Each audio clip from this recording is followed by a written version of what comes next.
It's Monday night, and you know what that means. The Jersey First Television Network proudly brings to you the latest edition of Real Talk, and certainly I am the generational talent in Garden State Media, folks, and I'll continue to be your hero because, folks, as you all know, my level of honesty now more than ever is truly necessary in this era of journalistic deception. That's right, folks. It's me, Fernando Uribe.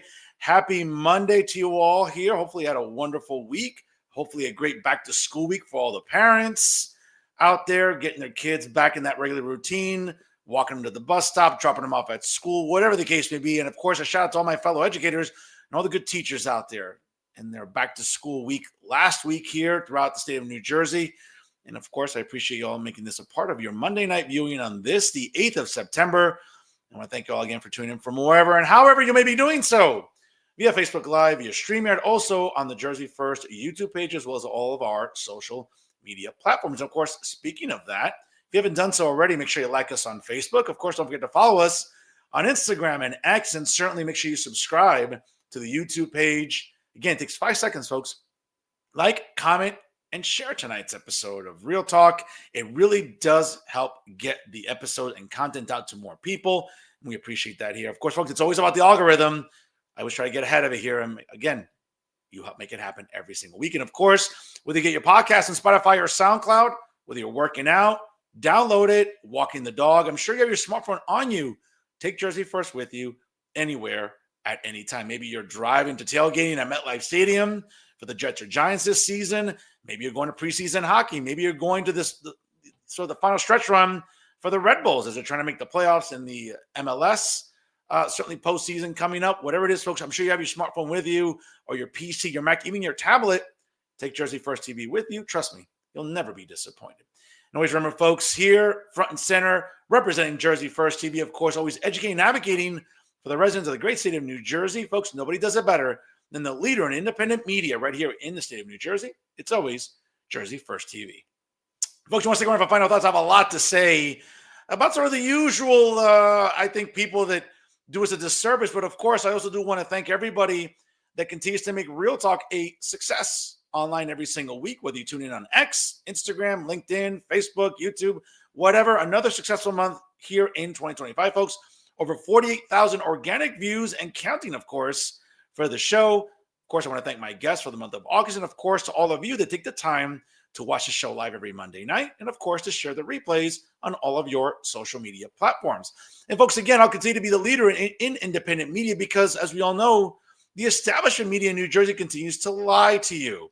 And of course, there's no shortage of people to talk about when it comes to the establishment media, some in academia, and even some in activism that continue to do you an incredible disservice every single week, and especially in the media echo chamber here in New Jersey, folks. Well, let's be honest, folks. I mean, it really starts with Charles Style. You know, good old Chucky from NorthJersey.com via the Bergen Record. Folks, I'll sort of break down the latest TDS meltdown that he had online. Of course, why you can't trust Charles Style via the Bergen Record. And speaking about people that are untrustworthy in today's media echo chamber, well, folks, you can always rely on Jay Lassiter as well as Max Pizarro from Insider NJ. And I'll let you know exactly the latest little antics from Max, who, again, I mean, I'm surprised he even left his house to do some actual work. I mean, ese milagro. Wow. But in any event, we'll get to talk about that a little bit later during Final Thoughts, folks. And again, why people are losing faith in the establishment media, it's no surprise. We have people like Jay Lassiter, Charles Style, and Max Pizarro leading the way. That's right, folks. Again, it is September. It is back to school. And it's not just back to school at an elementary level, even pre-K, of course, middle school and high school level. But folks, of course, well underway are our colleges and universities. And when we think about higher education, something that close to my heart, having worked in higher education for quite some time, and certainly one that understands the importance of it. Folks, let's talk to someone who I know values higher education considerably. And he is now I can say it permanently, folks, the distinguished president of New Jersey City University. He's a Union City native, fellow Rutgers alumnus, having gone to Rutgers Law School there. Folks, he's my good friend, Andrés Acebo, joining us live right now on Real Talk here on Jersey First TV. Andrés, how are you? Doing well, Fernando. Thank you for having me. Good to have you on here, man. And Mr. President, it's nice to say that, Mr. President. to you, Andres. And again, before we sort of delve into this, man, we know it's been a long process. We know that you, I mean, listen, there has probably been no bigger supporter of you in the media echo chamber in this state than yours truly. I mean, I'm not trying to sort of bloviate here, but a lot of people have slept on you. A lot of people have not given you the credit that you deserve. That is not me. To sort of use a pro wrestling term, I'm always happy to put you over on this show and on social media because you've worked, man, you've earned it. But it's not been without its obstacles, its hardships, and it's sort of adversity. Share with us a little bit, if you can, what the journey was like for you to get to this point, to be the president of New Jersey University. Well, first and foremost, thank you, Fernando. Thank you for that. But more importantly, I think thank you for always amplifying the work and centering in what is ultimately an incredible calling and opportunity, which is to be a storyteller, right? To amplify the stories of our community. And I think that that's been at the heart of our success, has reminded us, sometimes to many folks' frustration of like who we're privileged to serve on this campus, and who for far too long were often overlooked. So it's been a hell of a journey, right? As my wife would say, it was a hell of a job interview these last 2 years. But at the end of the day, I think perhaps apropos, I think not to romanticize it, but it would have been hard to like imagine this playing out any other way. As a tribute to our community's resilience, to have leadership have to emulate that, right? That it's not unusual to enter spaces that didn't contemplate the likes of us entering them or leading them. To have been kind of baptized, if you will, in our communities from the margins and find yourself holding the center is not without adversity. But the job in itself is supposed to be difficult. And, my faith, Fernando, teaches me that in order for there to be a really good sense of testimony, there has to be a really great test. And there certainly was one. Oh, without a doubt. And I saw the journey firsthand with you, and I've seen it for some years now. A lot of, as they say, speed bumps. Yeah. A lot of what I would argue is, I think a lot of doubters. I think a lot of people that, again, and you know me, I'm the last one to ever play identity politics, to ever play the race card, to ever sort of amplify identity. That's just not who I am. But the idea of, two Union City guys like you and I succeeding the way we have, that doesn't rub certain people the right way. Sure. And, having the last name Acebo and Uribe, that doesn't rub certain people the right way at all. And to see that we can excel in our particular fields and do it well, not like, you'll appreciate this little Cuban term, no por chiripazo ahí de tú sabes, de chiripa, but yeah, to really sort of, win it by a few touchdowns, okay? To really get out there and represent our communities in our respective fields. Again, that's going to piss off some people, but too bad. But you've done the work, and I've always, and again, you always take the high road, and I love you for that. I don't have to take the high road; it's my show, so I won't do that. But it's interesting how the journey you've been put on to basically resuscitate NJCU from what literally was going to be a financial and economic death stroke. The idea that didn't happen on your watch, I think, is really a testimony to your leadership. And I think more importantly, I think, being the son of immigrants, rolling up your sleeves, getting to work, knowing that this is the job this is the task at hand, there's a job on the line, let's get to work. And I think our backgrounds teach us that with our upbringings, man, with our parents, being the son of immigrants. And I know with you, your family story is a really, really special one. I know, especially with your dad. And for our audience that maybe hasn't learned about it just yet, take us a little bit back in time, exactly how that upbringing has shaped you today, bro. It's everything. I mean, Fernando, it's most of my adult life and through academic pursuits and professional pursuits, it's all been wanting to honor that struggle, that sacrifice of my family. I mean, over 6 decades ago, a 19-year-old Cuban farm boy got on a raft with a nautical compass in hand, escaping political persecution and communism, to chart something noble, right? A fair shot at a better life. Before I was even a thought or a whisper in his mind. But the idea that, he would make something out of his life, and that he would, in the decades that ensued, right, like toil and labor, with, the calluses of working class lives, so that his American-born son could define a future that he couldn't even fathom, is something that has motivated me my entire adult life. I have the compass on my desk, right? It's a piece of metal that's been aged by salt and air and time, but it's a permanent reminder, a relic, an heirloom of where our family story comes and where it originates from. But more importantly, that our trajectory has been set by a higher power. Yeah. And to that, Ricardo, that story isn't unique, right? It's overwhelmingly representative of the community I'm privileged to serve on this campus and in the greater Hudson County community, where folks endeavor to find the promise of this American life by contributing to what makes this nation so exceptional. That a kid named Andrés Acebo can become the youngest person to ever lead a public university in the state of New Jersey. And to do so not just at any institution, right, but the one in his backyard, the one that educated the teachers and the doctors and the nurses and the cops and the firefighters who created my community, who cultivated my community. There's power in that.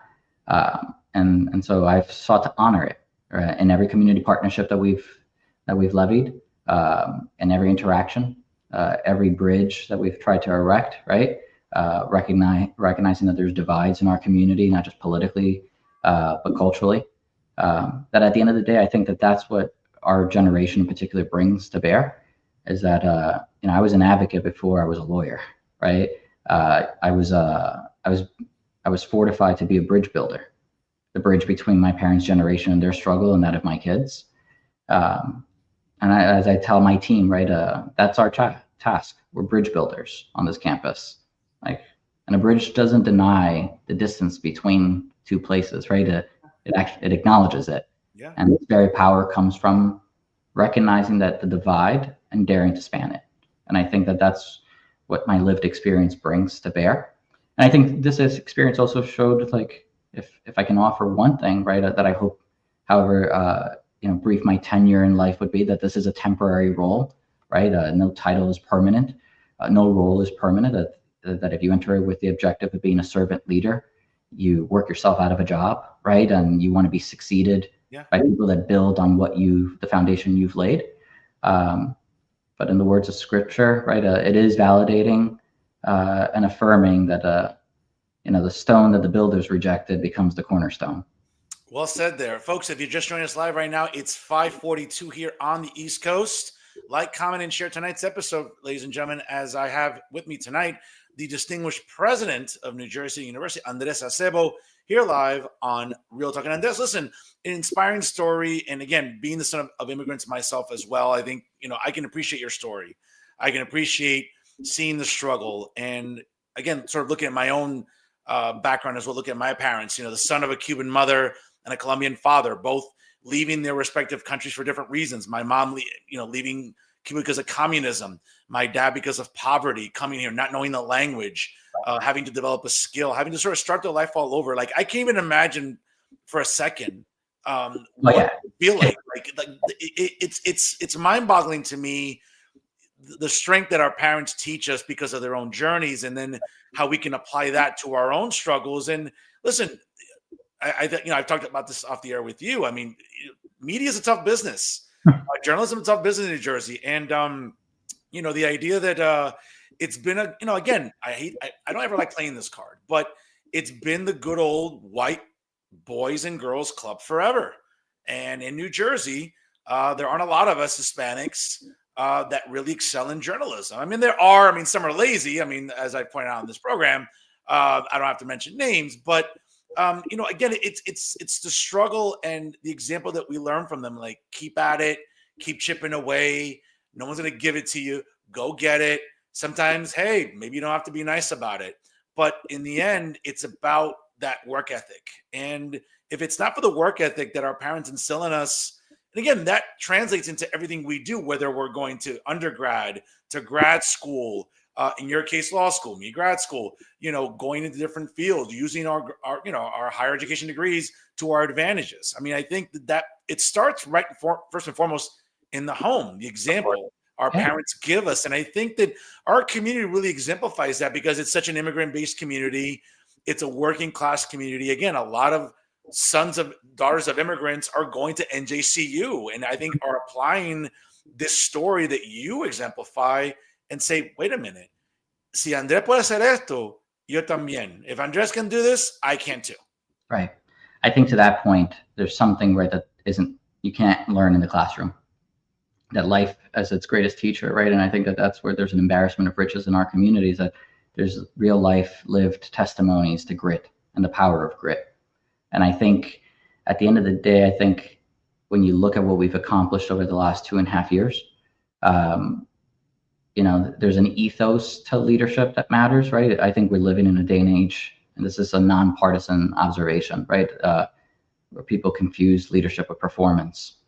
And leadership at its core, I think at its heart, is a devotional act. There's a lot of people, Fernando, that like to chase the crown, but are unwilling to carry a cross for their communities.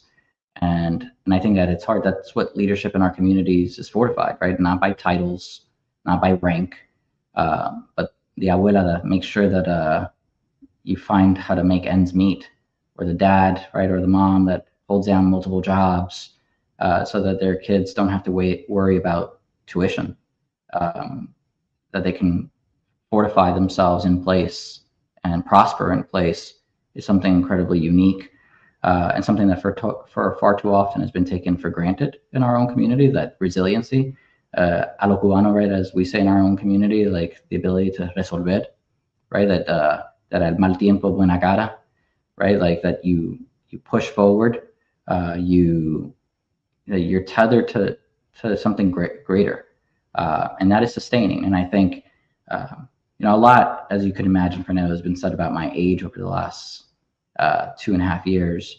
And I think folks overlook sometimes that there's a lot of life lived in a short amount of years sometimes in our communities, based on what you overcome and what you live through. And so that grit, that struggle, that sacrifice that we're the beneficiaries of, fortify you differently, right? To your point, right? Like, I can't fathom what that 19-year-old boy really, right? Like, when I was 18 years old, I was going off to become the first in my family to go to college. And that was a nerve-wracking prospect, right? There was no one in my family to have done that in this country. Yeah. But even then, I remember reflecting on the fact that at that age, my dad was risking his life to cross an ocean for freedom, right? So when you have that lived experience of testimony and background, what's a $20 million operating deficit when your community depends on an organization and an institution to have a fair shot at a better life, right? You figure it out. You don't take no for an answer. You're willing to take and make the difficult decisions.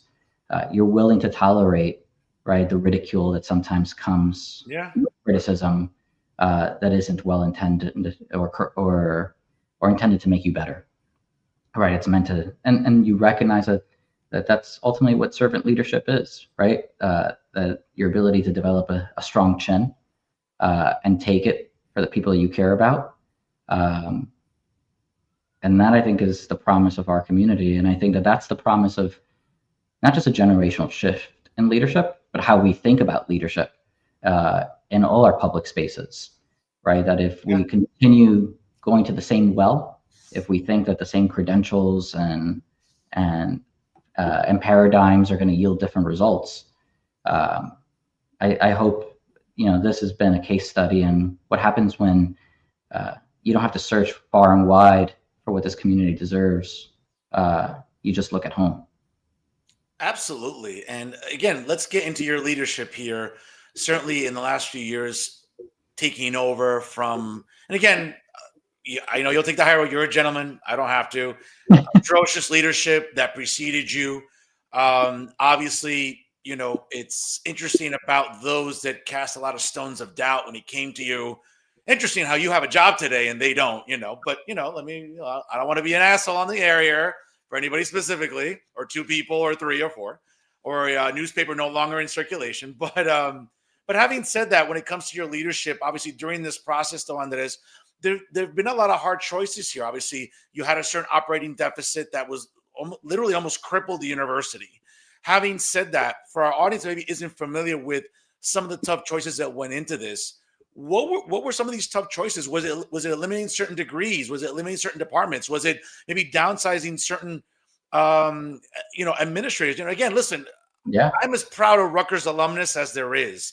But one of the biggest, I would argue, like during budget season, right? And you see that, in news feeds, you see it in reporting, throughout New Jersey. Our alma mater, Rutgers, gets over $100 million every year from, taxpayer dollars. And there's always this sort of discrepancy, like, well, what's being done at Rutgers? Are we having too many deans? Are we hiring too many administrators? Like, is Rutgers too bloated, as well as maybe Montclair State University? Maybe Kane, more on them in a little bit. Certainly other state schools. So when you walked in here and you're looking at what are the hardest choices to make, I'm sure those were not easy conversations to have with, with provosts and certainly with the trustees about maybe tenured faculty, non-tenured faculty, departments that maybe were on the precipice of maybe expanding and now they have to downsize. Tell us a little bit about what that process was like. And I'm sure many uncomfortable conversations. So I think like most organizations, and NJCU is not immune from this, it's like there's an organizational culture. And as the old adage goes, right, culture will kick strategy's ass, every day. And so like understanding the community I think was vitally important, to come and with kind of the humility of recognizing that I don't have the answers to everything, but ask probing questions. I think what ultimately stagnates an organization is this idea that like you do things because you've always just done them, right? And so a very, I think, foundational pillar was erected with our administration, which is you're going to have to articulate to me how this drives student success. How does this actually differentiate our campus's mission from our peers? How do we recognize that we can't do it alone, that this isn't about fiefdom building, right? This is about sustaining what I believe is an indispensable mission to a community that is predominantly served by that distinctive mission. And so Fernando, all of the above, right? Everything from euphemistically right-sizing this organization, beginning notably though, building credibility with my labor unions on my campus, who have been phenomenal partners, by telling them having what I do and what I say line up and be fully aligned, right? Of course, there was executive bloat on this campus. Most organizations experience that over time, right? The managerial ranks grow and span some layers because of initiatives that are launched. So when you get to brass tacks and you acknowledge that I'm not trying to be everything to everyone, I'm trying to be everything to the people we're privileged to serve, meeting them where they are, you recognize that things that were perceived as difficult or third rails are things that are necessary. So we sunsetted a third of our academic portfolio without necessarily disrupting the student progression and student opportunities. We had difficult conversations with tenured ranked faculty on our campus, honoring academic freedom, but also tethering that a degree needs to do more than just promote intellectual curiosity, right? That's incredibly important in a higher ed setting, but our students don't have the luxury of just pontificating. They're coming here for tangible skills that will yield socio and economic mobility. It's an investment, and it's got a return on that investment. So yeah, there was a lot of difficult decisions that had to be made. But I think here's the curious thing, Fernando, that may not shock you or your audience, is like most things that are subjugated because of this illusion of complexity, right? There's this over dependence, right, and mystique around expertise to do certain things. To overstudy things sometimes also, right? I think some things require common sense review. And how you bridge that is by not necessarily being adversarial or confrontational, but forcing folks to have skin in the game, right? And that was an approach that I took on early on, which is like bringing diverse voices on my campus together, letting them be upset with me when they disagreed. But what I always promised them was, I'm not going to do something that I can't stand in front of you and defend, right? And I think people respond to that. I think people are willing to follow someone with conviction that is poised and recognizing that we might have our fair share of false starts or setbacks, and misalignments. But I made that very clear that one of the tenets of our leadership was going to be that this is about imbuing a culture of continuous improvement. We're not going to wait 5 years to figure out if something's working. Our students don't have that luxury. And our community doesn't either. And I think that made the campus be more malleable to change than other institutions would. And I think we also recognize head on, right, that there are headwinds facing higher education. And rather than, entrench ourselves and play the victim, right, that we're under assault, although I do believe that there's some of that, Fernando, wrongfully placed. We're not all Harvard and Yale, right? Most residents and citizens of this country earn a degree from a regional public comprehensive like NGCU. And so really understanding what our lane is, what we do, and who we serve is critically important. But recognizing that the business as usual is not an approach that I was seeking to preserve. Listen, well said there. And it shows in the results, and it shows in the ability for NJCU to be, again, and not just be on life support, but have a pulse and have a healthy pulse now, again, under your leadership. If I could add really quickly to that, sure, yeah. Remiss, and this is a labor of love, right? It has to be in order to sustain this kind of commitment for this prolonged period of time.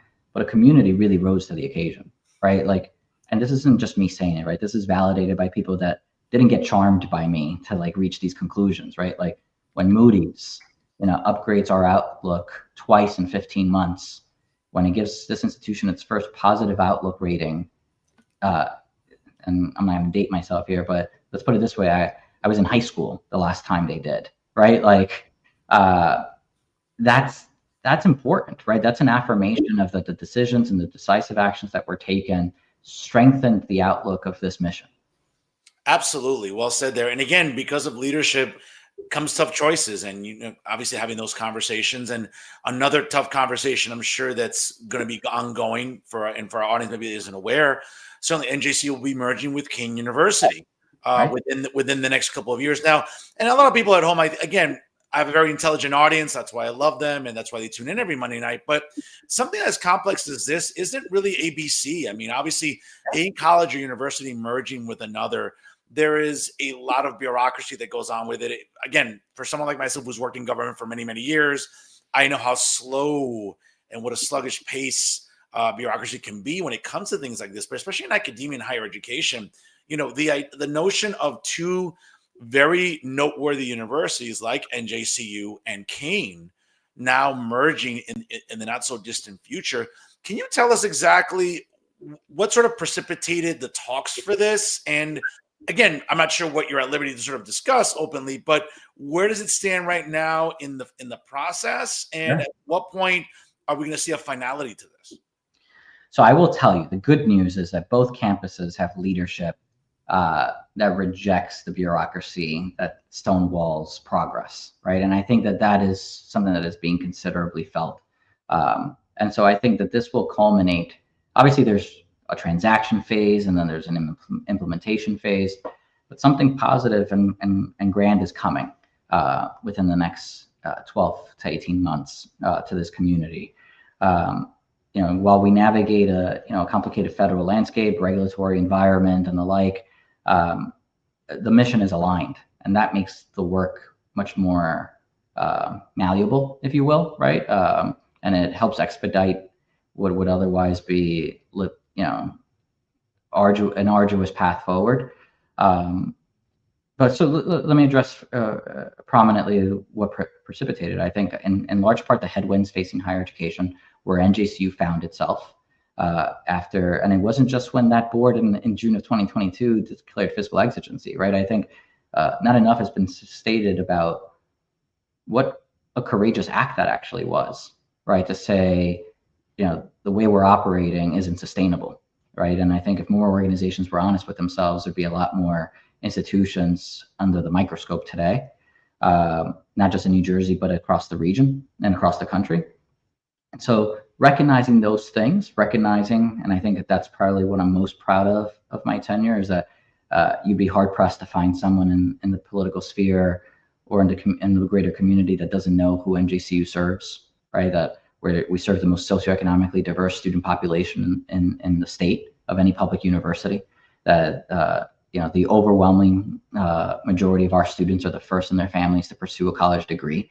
Like those tenets and those demographic profiles matter and sustain kind of the way forward. And so Kane emerged, alongside a lot of other institutions across the state that were reflective on what we've accomplished over the last 2 years with renewed enthusiasm. I think it's safe to say that had we not done what we did, you'd probably have a lot less interested parties wanting to pursue and see the asset that this place is. And so that facilitated those conversations. Back in May, we signed a non-binding letter of intent with Kane University that outlined this project, right? This strategic merger with them sometime this fall, and it's under review and in the process and development. The institutions will sign a definitive partnership agreement outlining the terms of that merger with this campus, what will then be Kane Jersey City, of what I'm committed to ensuring this community sees as the crown jewel of that university system, an institution that is worthy of the diverse and rich community that is Jersey City and the greater Hudson County community will have for decades to come. And I think a lot of this happens at a particular moment in its history that is important. In the fall of 27, Fernando, this campus will celebrate its centennial. And just 2.5 short years ago, a little more than that, its future was in doubt. And what we've secured in fellowship and in communion with our partners and the visionary leadership of our colleagues over there is to enshrine this mission well past its second century. And so I see a lot of positive things coming, right? Change is inevitable, right? There are things that change, right? Reorganizations and more efficiencies to be identified. But a robust and vibrant campus on the west side of Jersey City that treats and honors the people that we have for so many decades been privileged to serve, with enhanced academic programming, with enhanced research opportunities. It will be, this gets said a lot in different spaces, but it is true here, and it's not hyperbolic. It is a game changer. And I think there's something privileging about being the first ones out the gate to do this at a time where, the economic realities of not just our state budget, but federal considerations mandate more efficient operations, that we recognize that the way we sustain ourselves by anchoring towards a community and for a community and being really mission driven. And that's on the precipice of being not just publicly celebrated, but publicly acted upon. Well said there. Folks, if you're just joining us live right now, it's a little after 6 o'clock here on the East Coast. My guest tonight is the distinguished president of New Jersey State University, Andrés Acebo, joining us live here on Real Talk. Folks, again, takes 5 seconds. Like, comment, share, and most importantly, subscribe to Jersey First TV. Again, the leader in independent media here in New Jersey. And again, we appreciate you tuning in here on this, the 8th of September in 2025. Now, on this, listen, I like to boil piss on the show. I like to stir the pot a little bit, but, we're both, sports fans. And I have to kind of ask, though, with the merger coming up, I mean, what's going to happen? Is it Cougars or Gothic Knights? What's going to happen to that? I think it's Cougars, right? But I will tell you, I think there's a deep history that will be honored in these conversations, and I think the prominence of Division III athletics will be secured in a way that is promising and rewarding to our students. So there isn't going to be like Gothic Cougars, right? Or anything? God, I hope not. I, uh, I think, look, I think there's changes inevitable Sure. on our campus, um, and maybe to a fault. I've been less preoccupied about school colors, right, and mascots, and more about recognizing uh, the importance of fidelity to mission and what it means for our students. Obviously, you got to honor a history, Sure. but I think the way you honor history is by honoring the people that an institution serves. Oh, well said there. Having said that, now for the foreseeable future, what can we come to expect from NJC? Obviously, in Yeah, addition to the merger, but yeah. academics wise, what programs do we perhaps foresee being enhanced? Maybe showing some growth that maybe 5, 10 years ago, maybe it wasn't realistic or possible. What can we come to expect, within academics? So I think something that we're going to talk more, and I'll break news here, is that we're going to announce it in October more formally. But we launched under our administration something called a teacher internship program, really putting student teaching on its head, right, and recognizing that I'm not a fan, as you might imagine, as a first generation college student, in unpaid internships, uh, I right? remember.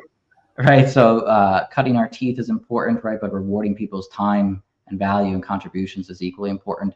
But really making this and honoring this noble profession is that we've been certified by the U.S. Department of Education. That program that we launched as an official U.S. Department of Labor apprenticeship program, and so that gives the added value of a certification to our students. That's huge. Just last week, we formally opened our doors to the Jersey City Public Schools Performing Arts and Visual Arts program that is anchored now back on our campus, where 120 students are concurrently matriculated and earning dual enrollment credits on our campus to study the arts, the fine arts, and the performing arts right on our campus, and graduating from high school with advanced standing and with college credits is going to be critical. We're growing by leaps and bounds our Center of Excellence on Cybersecurity. We're launching articulations left and right with international partners, whether it's the Caucasus University in the nation of Georgia and Tbilisi.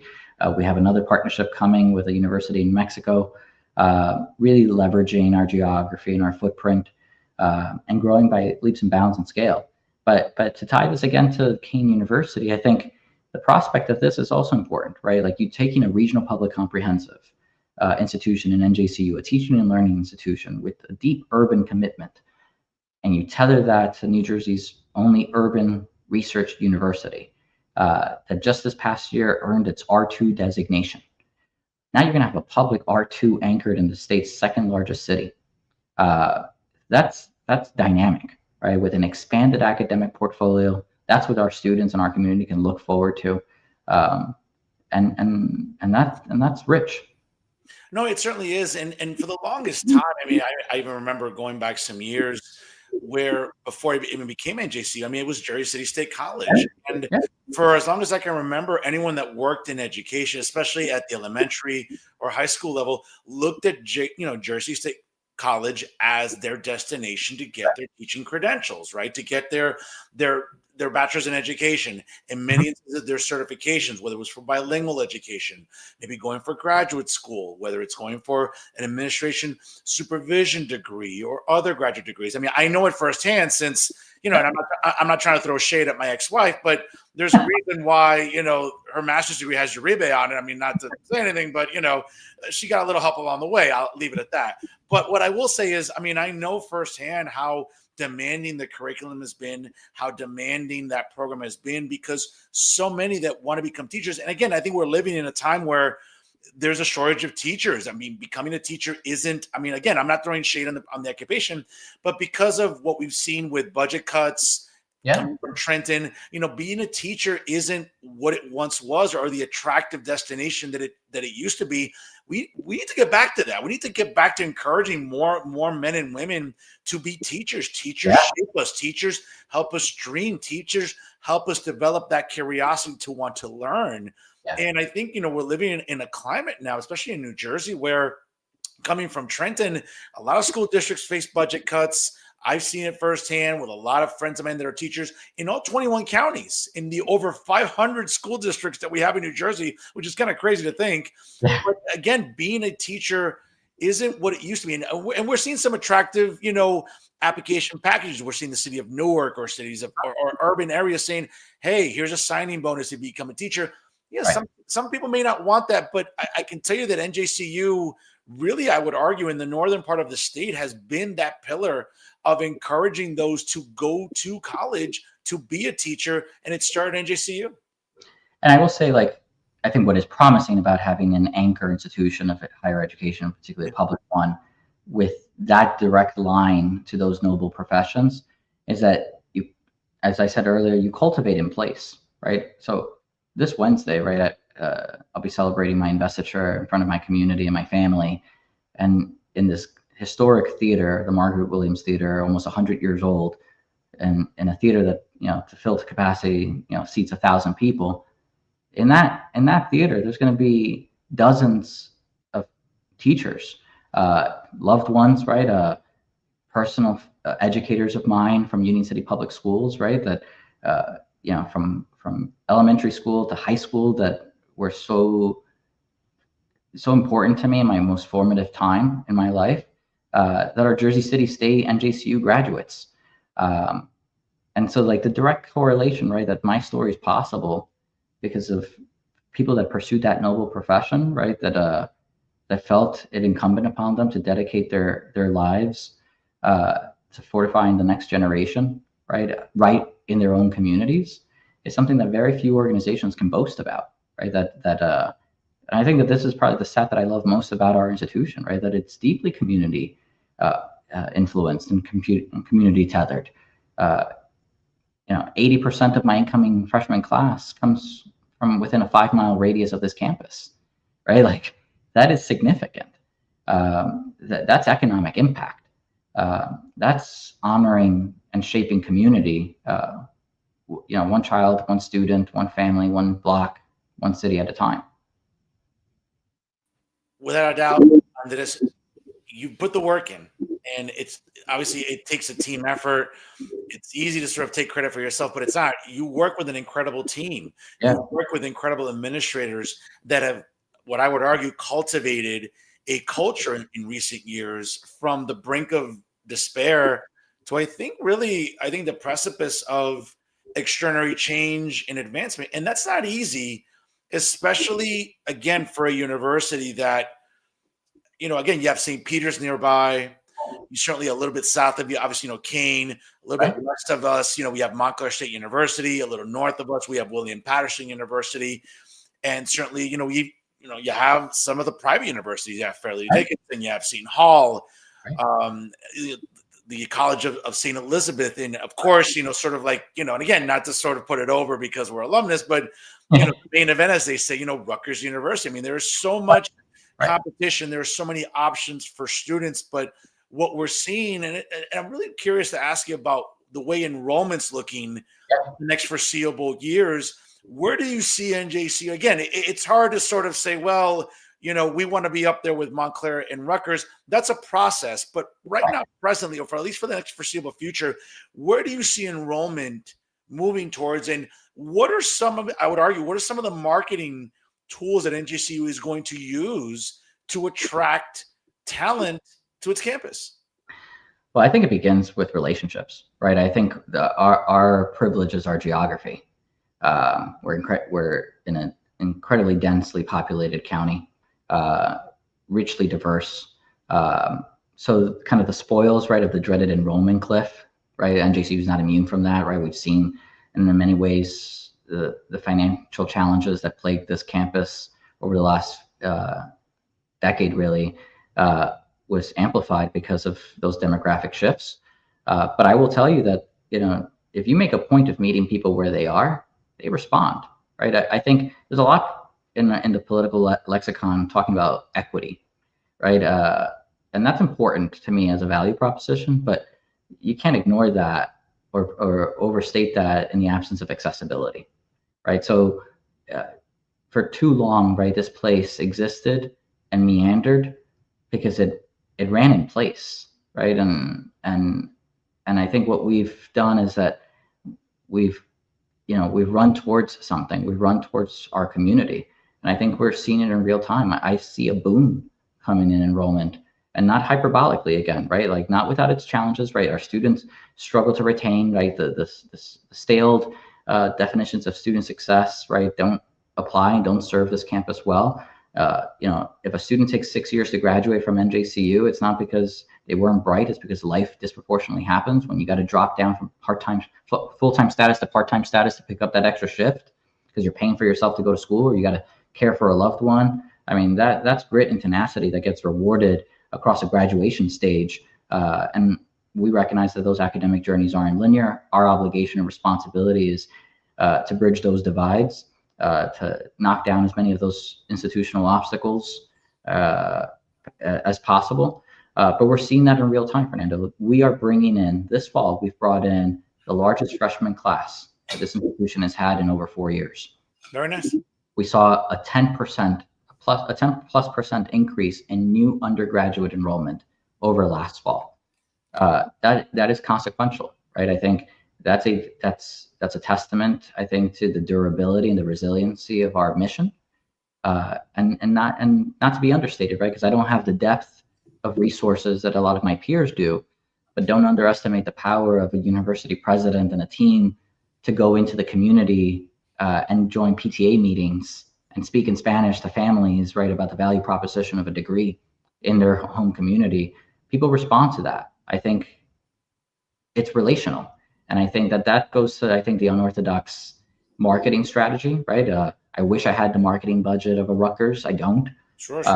So for our students, it's about educating them about the affordability and the accessibility, and that we recognize, unlike some of our peers, right, that there are those staled data points of what student success means, right, about 4 and 5 and 6 year graduation rates.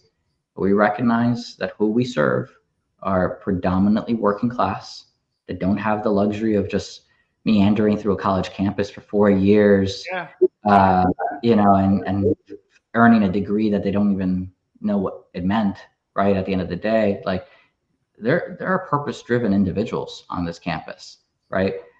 Some of my greatest joys are presiding over commencement exercises, and in this role, I've now had 3, right? And graduating over 7,000 students at this point, and you see, the lived experience from run a range, right, from the 22-year-old to the 60-something-year-old crossing a stage, earning a master's or a doctoral degree, because the flexibility and the accessibility of this, I think this world needs more, and our country needs more institutions of higher education that don't prescribe things from ivory towers. And I think, to be somewhat philosophical here, right, because, to honor the college president title here, it's like, there's this saying or an observation that was made by a famous philosopher of the 20th century, Carl Jung, and he talked about that the privilege of a lifetime is getting to become who you are. Yeah. And I think that's what we honor on this campus, that people can chart their course, they can take off ramps and detours, but they can always come back and find steady footing.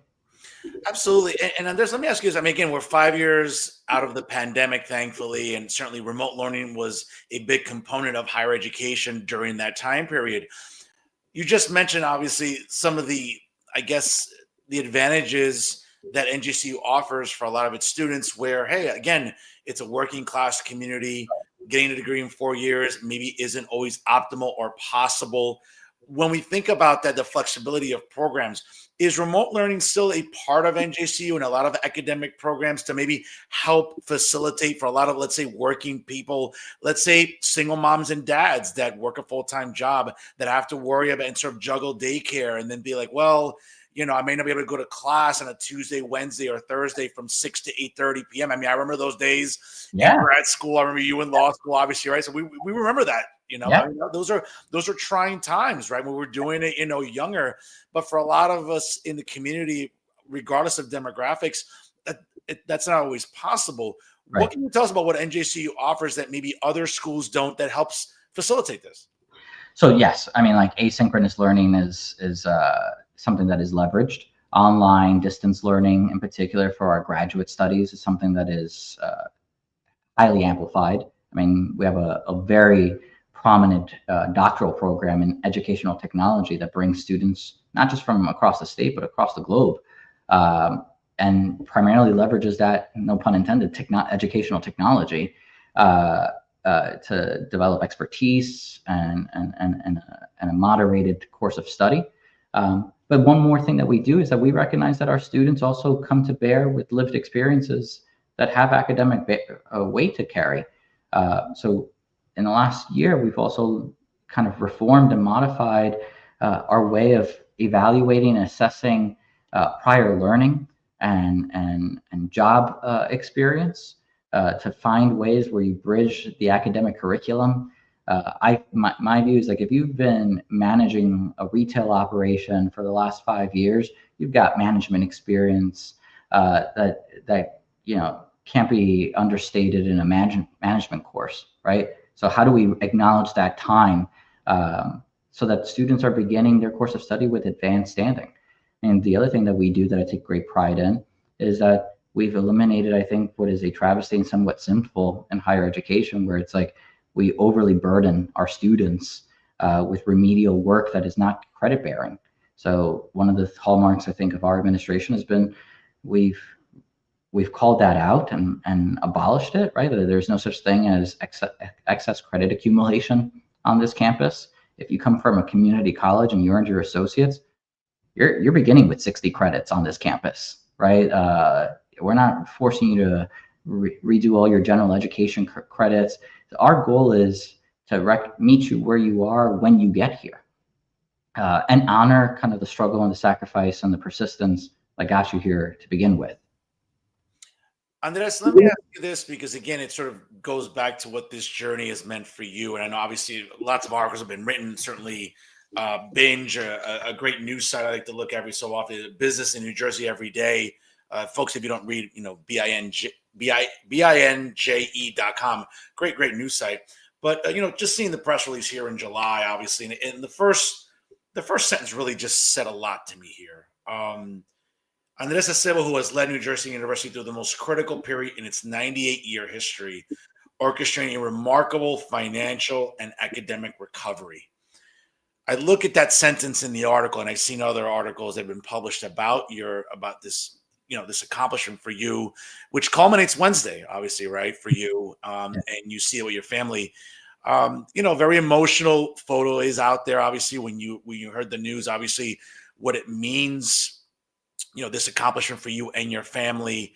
Looking back on it, we think about this process, we think about what goes into it.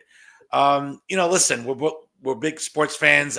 I don't ever like the Monday morning quarterback stuff, but anything maybe you want to do differently during this process?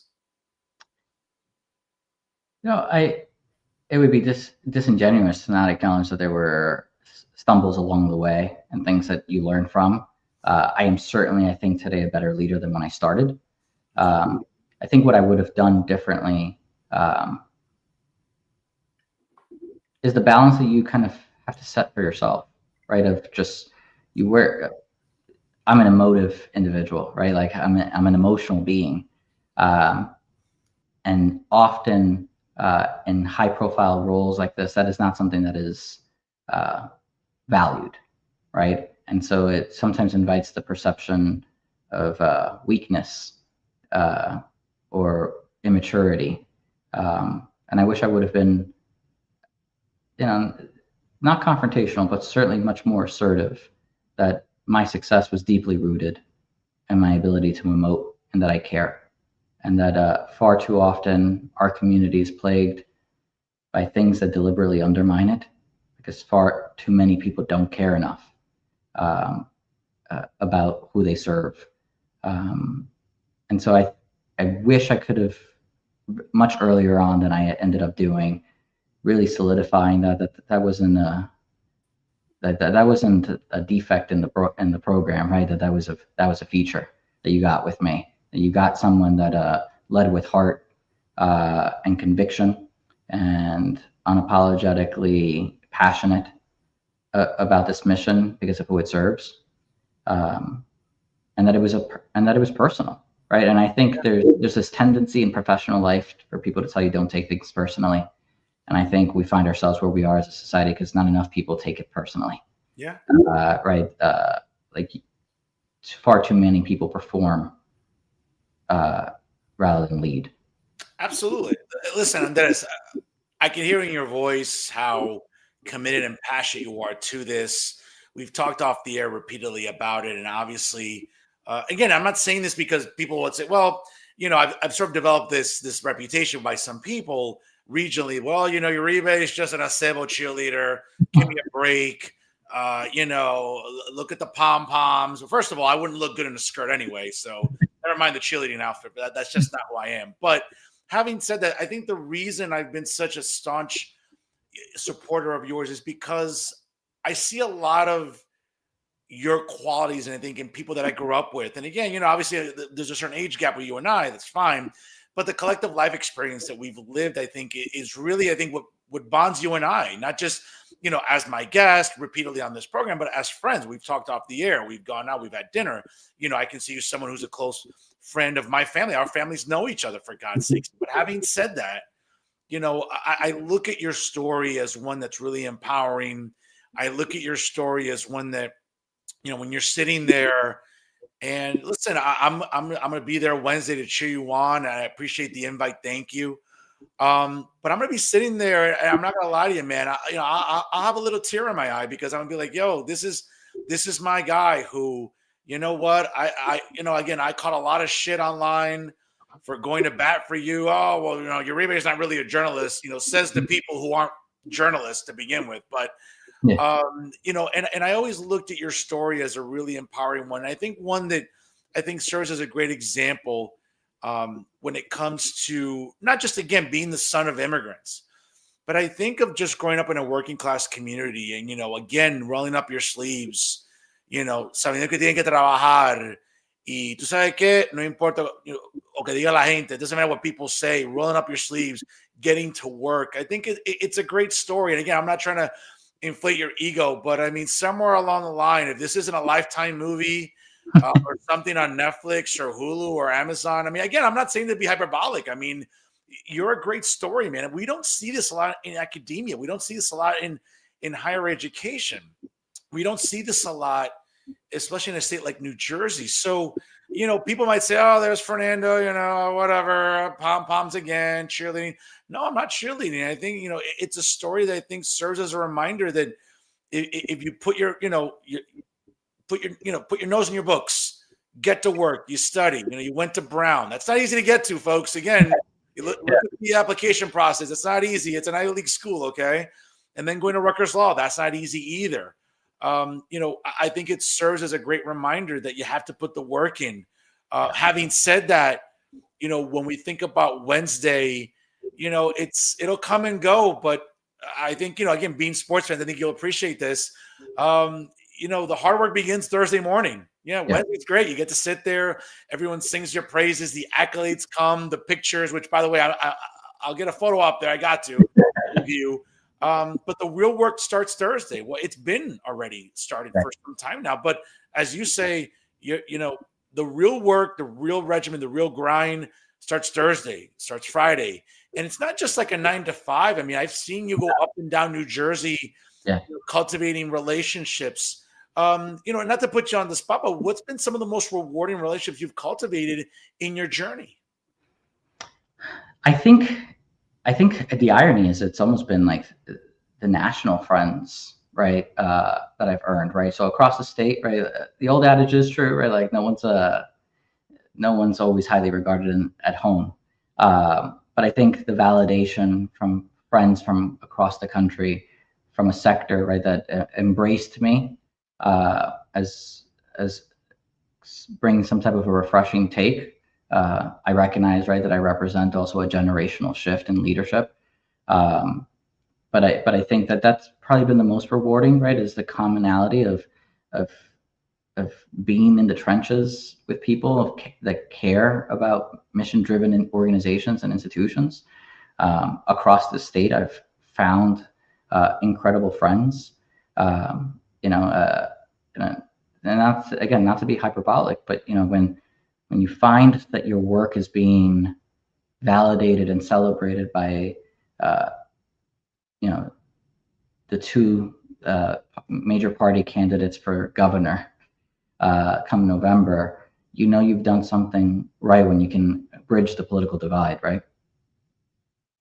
Absolutely. And again, I don't want to, and again, it's interesting you bring the gubernatorial race up because again, once whoever wins this November, I have my personal favorite. Listen, I'm going to be a broadcast journalist and be a little objective here. I'd like to think my red team will win, but we'll see. But the point is that come January, regardless of who's governor, the process begins of having to work with a new governor.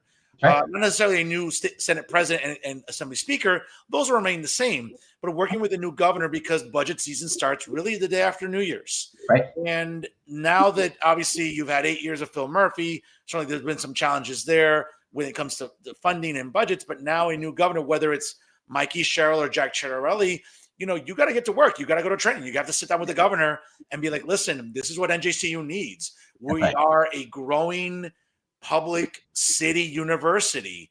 We're not a joke. We're not we're not some punchline.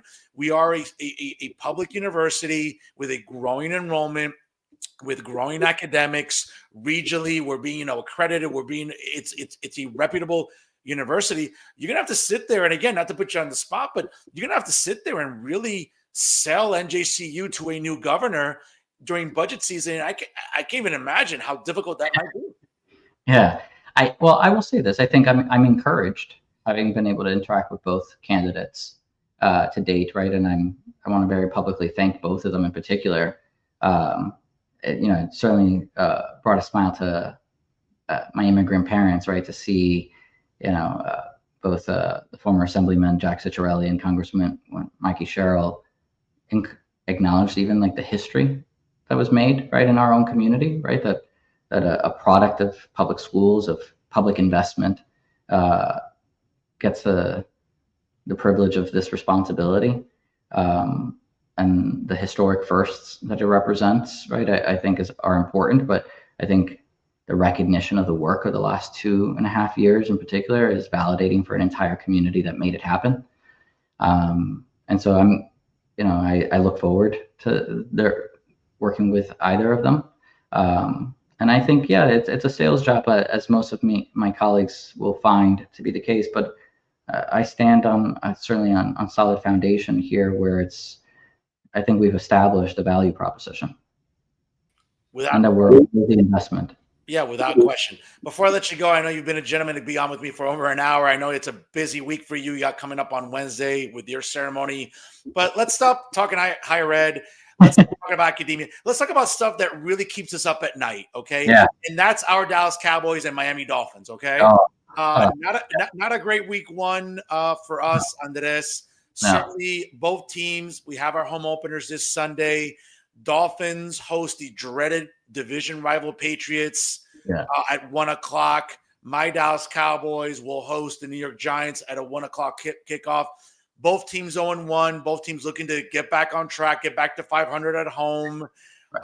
Tell us how you felt yesterday looking at the Dolphins, obviously. And what's frightening and I think nauseating is, Daniel Jones, couldn't complete a pass at times and looked so out of his league here in New York for, I think, 6 seasons as a starting quarterback for the New York Football Giants. And miraculously yesterday, he puts on a Colts jersey. I mean, did they resurrect Johnny Unitas? Did they get Peyton Manning's DNA and put it maybe somewhere in the drinking water? Daniel Jones looked like Andrew Luck, Johnny Unitas. Yeah. I'm trying to think if I'm missing any Colts quarterbacks, historic quarterbacks. He looked ridiculous yesterday. You talk about Danny Dimes. How concerned? Listen, it's week one. Yeah. You don't like to panic. Cowboys lost a squeaker in Philadelphia. That tends to happen. It's a one possession game with the Eagles and Cowboys. Always is. We'll get them in Dallas. Usually that's the case. But week one, we don't like to make a lot of it. We don't like to panic. But what are you seeing your Dolphins 0-1 right now, literally needing a win at home this Sunday against the Patriots? I think I might need to switch this for a couch, right, and lay back after Sunday's game. So I think clearly my work experience in the public venue has solidified that I'm an eternal optimist, right? So that kind of same zeal, I think, carries over to the prospects of this season. It certainly was disappointing, but I'll refrain that I eagerly await the days that my beloved relationship with the Dolphins is less about nostalgia and more about the present. I might have to scrap my reference to Dan Marino, number 13, with me becoming the 13th president from Wednesday's remarks. But here's hoping for a turn of face. Now, let me just ask you this. Is your dad a Dolphin fan by any chance? What? So my dad, one of his first jobs was working at an Italian restaurant in Fort Lauderdale, Florida. Nice. Okay. Where a frequent guest of that restaurant that became a friend of his was Don Shula. And so that's where the tie into the Dolphins began. That's amazing. And certainly, God rest his soul, certainly the legendary head coach, Don Shula.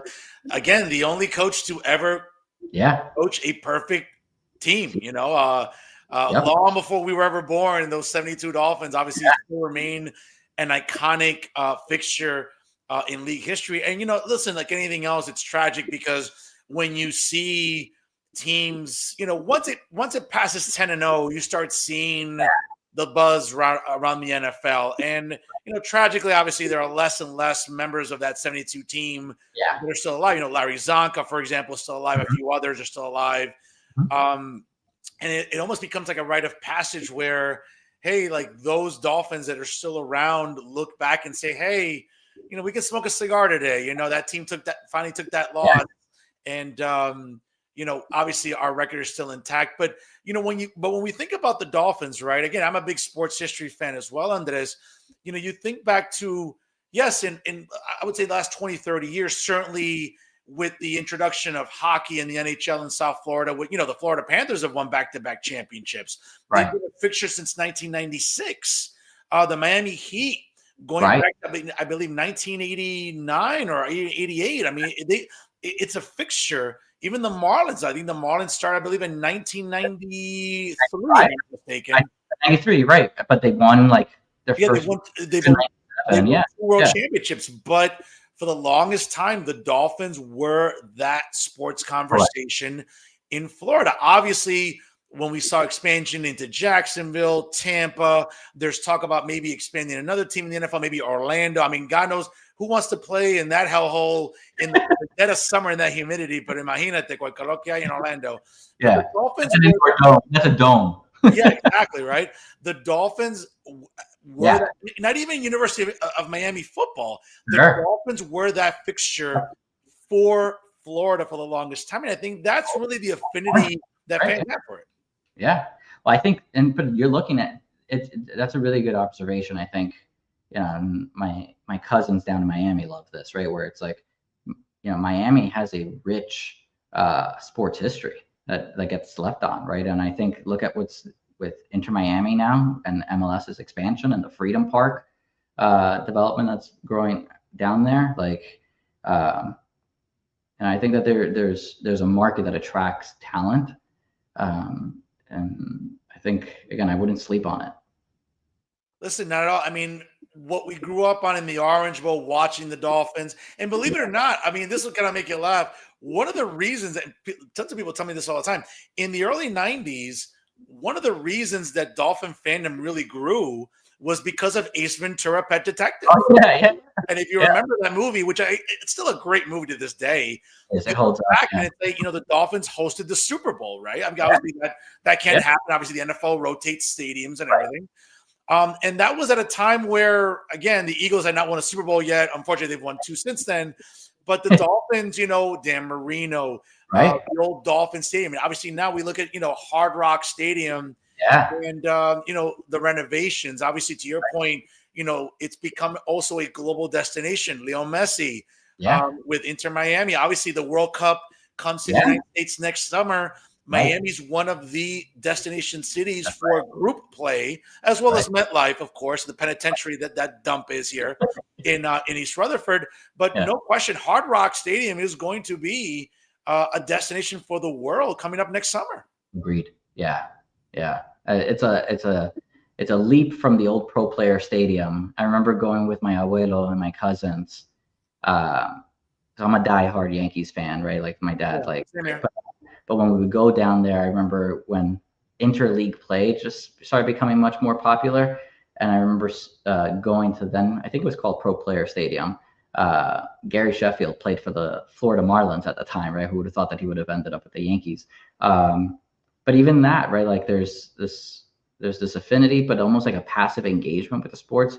I do think that what South Florida is experiencing now with Leo Messi in particular is revitalizing for the entire sports industry.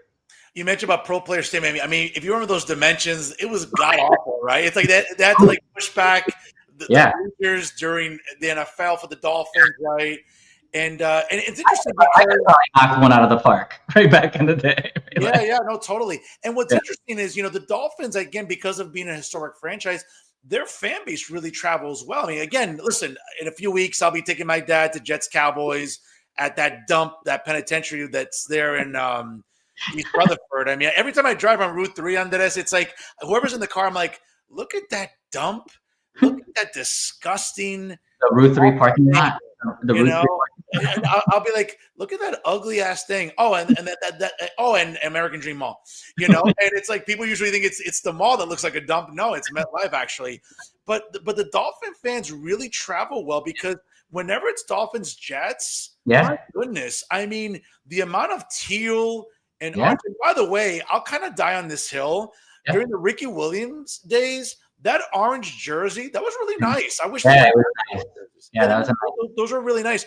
But Dolphin fans, Cowboy fans, we saw yesterday, Steeler fans travel well. They were there yesterday. Where do you think it comes from? I mean, obviously not just the historical aspect, because listen, the Cowboys, it's, this year it's 30 years since they won a Super Bowl.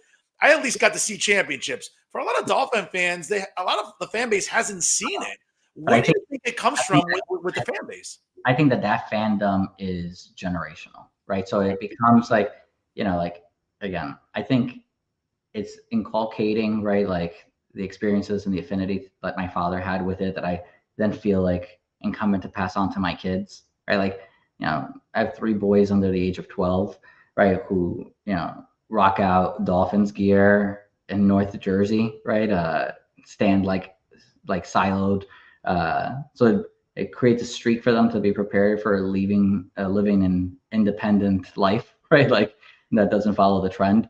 But I think that there's nostalgia connected to it, and kind of you root for the team that your dad used to root for. Yeah, it's gonna be interesting because I mean, my dad might get pissed off at me saying this on the air, but diehard Jet fan Andres, when he first immigrated from Colombia in 1968, I mean, toda la cosa was Joe Namath. That's it. Yeah.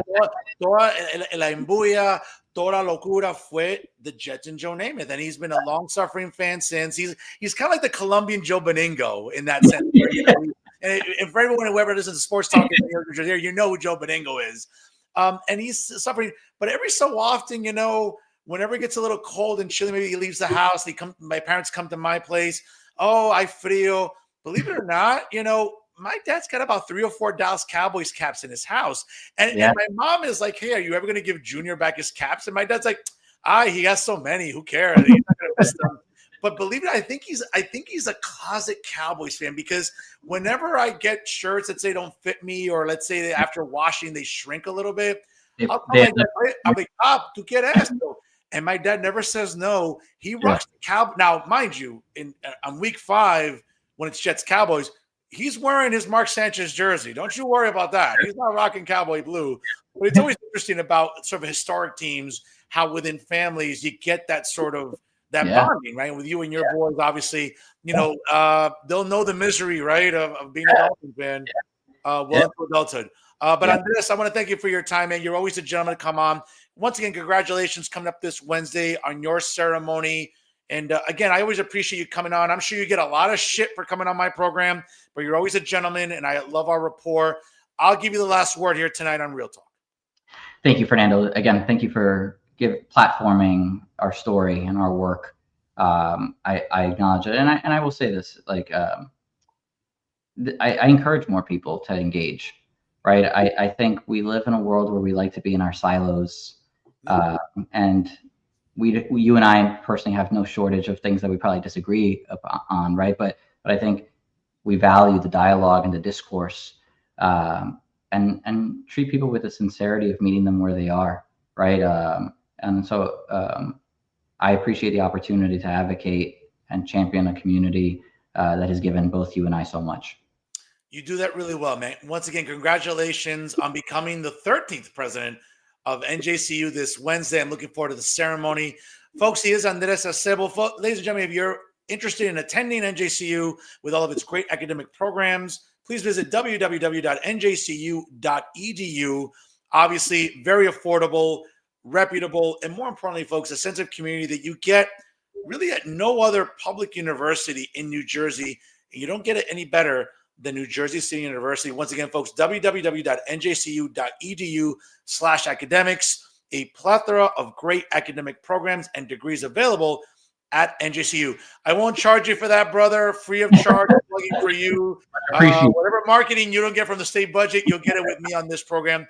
Folks, he's Andrés Acebo, the 13th president of the New Jersey City University. Our guest tonight, Andrés, God bless you.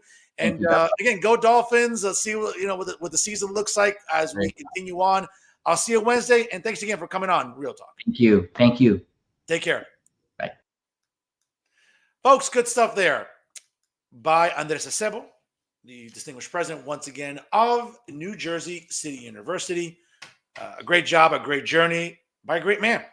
And I'm proud to stand with him this Wednesday there at the Margaret Williams Theater on the campus of New Jersey University, right off Kennedy Boulevard on the south side of Jersey City. Folks, again, when you think about great stories, you think about a young man whose parents came here, again, as immigrants, and you look at the immigrant experience, you look at their offspring and what they do with their lives, what they do with learning about the immigrant experience, about learning not just about work ethic, but the importance of community, the importance of just maintaining your roots, okay? Full disclosure, I've known Andrés Acebo for many years. Our families know each other. Big fan of him, big fan of his wife. They have beautiful kids, his family, okay? I mean, this is a story. And again, folks, I'm not even trying to be sappy or trying to bullshit you here. This is like a Netflix movie in the making. It should be. Or something on Hulu or Amazon Prime or Roku or Tubi. Okay, or Paramount Plus or Disney, whatever streaming service you can think of, Peacock. Folks, it's a great story. It's a great American story. And that's what Andrés Acebo is. So I won't take credit for that, but any of the streaming services out there listening, you might want to check out Andrés Acebo. It's a great story to want to document in the foreseeable future. Folks, it's 6:50 here on the East Coast. And again, we appreciate you tuning in here. If you just joined us live, folks, again, like, comment, share, and subscribe to tonight's episode here on Real Talk. And certainly as we continue on with the month of September, and great traffic, folks, here on the show. Great traffic to start off the month of September last week with Hoboken mayoral candidate, Dini Dramani. Certainly we'll continue on this week with NJCU president, Andrés Acebo. Well, folks, you know what time it is. It's time, of course, for final thoughts. Folks, let's get to the reality about what a disservice. Let me just make sure I get this a little bit further back here, folks. Yes, make sure we got it correctly here. Folks, you know what's interesting about our media echo chamber in New Jersey, as well as some in academia and activism? There's no shortage of clowns in New Jersey. There's no shortage of children That's what they are, children who have Trump derangement syndrome on steroids. And take your pick, folks. I mean, as you can see behind me, there's no shortage of clowns in New Jersey. There's some in academia, like the low T soy boy, John Meditas. You know who he is, right? From Woke State over there at Montclair, New Jersey. Or some of the propagandists who think they're journalists, like Sleepy Al, who, I mean, it's 10 before 7 on the East Coast. Yeah, Alan Steinberg's sleeping. He's got to be. There's no way he's awake at this hour. Right? Or other useless propagandists that are hungry for a job, like Bob Medina. Folks, if you've ever met a more useless human than Bob Medina, do me a favor, text me or email me or DM me, because it's hard to find. Okay?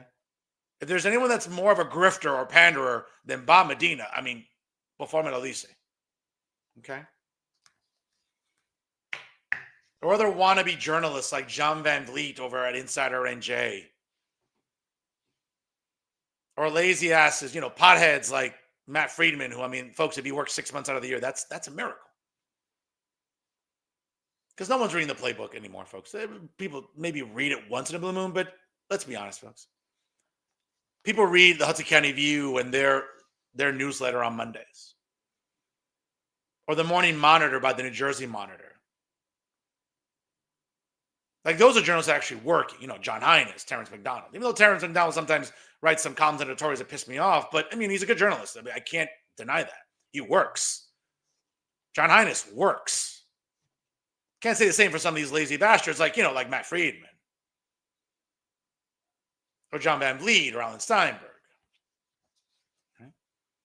Or other useless individuals within academia or activism like Laura Bustamante or Maria Rodriguez-Gregg or Amy Torres or Sarah Kalanini, folks. But one particular person that irritates me regularly, and I don't follow him on social media. I know he doesn't follow me, right? But it's brought to my attention, folks. But one of the more useless people in New Jersey media, and there's a reason why people don't read the Bergen Record anymore or NorthJersey.com. It's, Chucky, Uncle Chucky, Charles Style. And folks, as you can see there, this photogenic man in his mid to late 90s, still working. Good for him. I'll give him credit. Not working well, but still working. But you can always rely on Chucky to have some of the worst takes when it comes to the current political climate. And folks, again, when you think about why the state budget in New Jersey cuts funding for news organizations like NJPBS or NJ Spotlight News, is because people don't trust establishment media, never mind nationally, but here in New Jersey. There's a reason why the Star Ledger went under. There's a reason why the print edition is no longer in circulation. There's a reason why they had to downsize and get rid of useless propagandists like Tom Moran. Okay?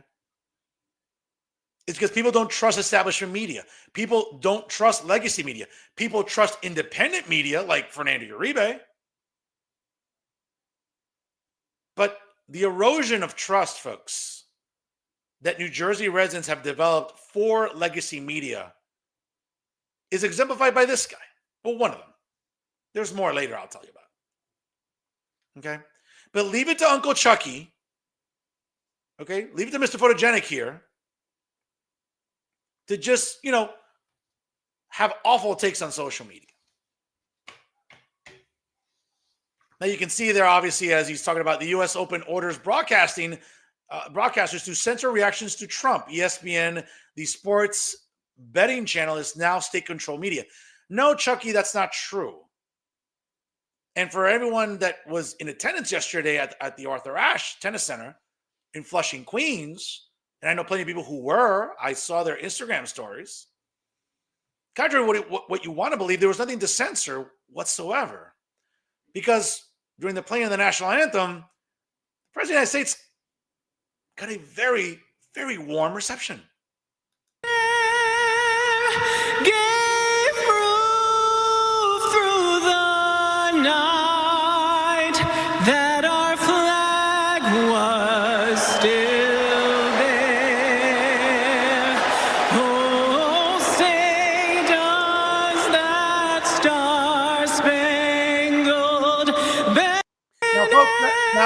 Now again, Chucky, I get it. You're in your mid to late 90s. Maybe your hearing is going, your sight is going. I get all that. We all get there. I'm gonna get old too.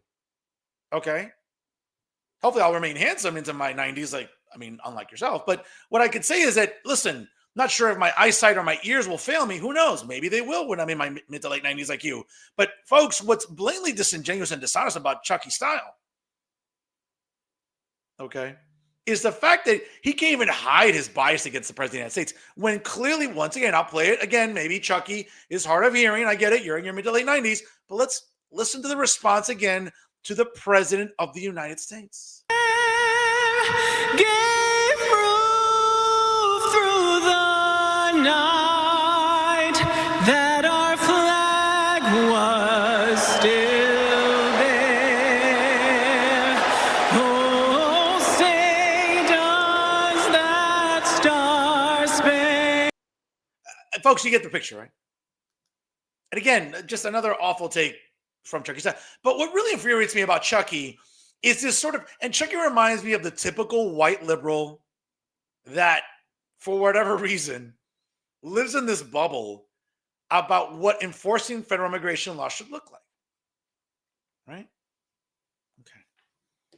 Here's another awful tweet by Chucky Style. Again, he's referencing a tweet by Stuart Stevens, another left-wing propagandist, who I'm sure that, Charles Style blows a load in his pants about. Okay. Well, let me read you the full context here so you can understand how blatantly dishonest this is.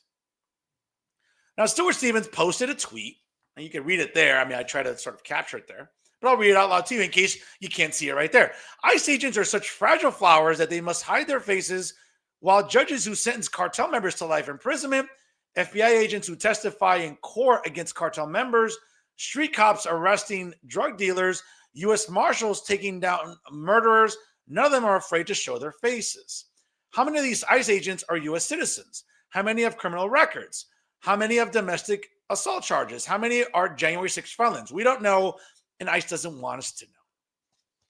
Well, folks, again, this is where I might have to educate little Stewie here and Chucky on something.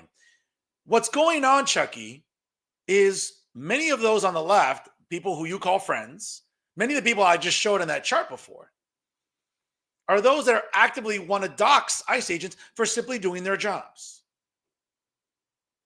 Okay? Because what's happened now in this media echo chamber is we have seen the left, establishment media, commentators, activists, you name it, who are more than happy to harass ICE agents.